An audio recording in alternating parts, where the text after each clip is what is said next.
I just was going to run hard around this curve, and then we broke lanes immediately round, and it was a case of settling in. And I settled in at second to last place. Then comes Kerr of West Indies, and Snell of New Zealand, and Moens of Belgium.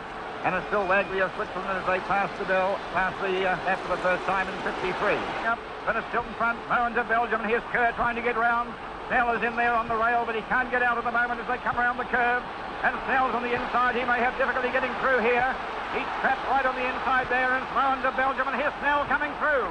Moens of Belgium, Snell in second place. Kerr. Snell of New Zealand is trying to overtake Moens of Belgium. Snell of New Zealand is in front. Snell of New Zealand wins from Moens of Belgium, and Kerr of West Indies in third place. Very, very pleased today to be here with Peter Snell. Dr. Snell, for my generation, of course, was an incredible hero.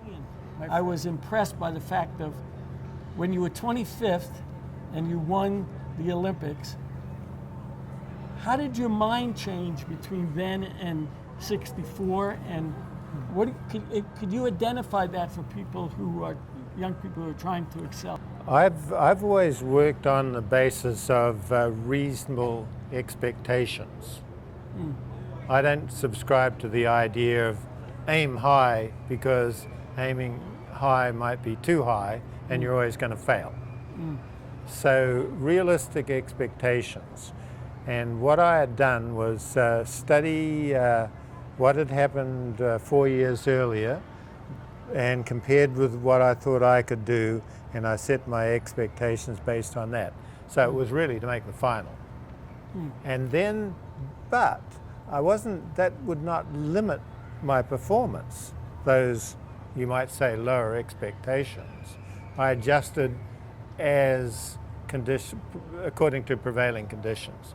And I was running better than I thought I possibly would, and so my goals were higher. Okay, so when your goals were higher, how did that affect sort of the things that you thought about? Well, I started, the strategy was that I was going to put myself into a winning situation tactically. And so I was going to do, hang with the leaders, for example, maybe make my own move if that seemed appropriate. But in other words, attempt to win the race. Yeah. Not to sort of feel, these guys are so much better than I am, and this is the Olympics, and that sort of thing. I think a lot of people fail in the high pressure situation just because of that. There's a lot going on when you walk into an Olympic arena, and I happen to think that the ability to tune that out is important. If you're too affected by, then your arousal level gets high and you don't do as well. When training was hard, I would say, well, I could be like that person down there on crutches, but I'm not. I'm of sound body, and I can do this, and I should be grateful for that. And a lot of trickery to motivate me to hang in there, and when the going got tough. Yeah. And there were other things too. It was not a no pain, no gain thing, but being able to complete the training as an end in itself, and with the expectations that if I did that thoroughly, then the results would come.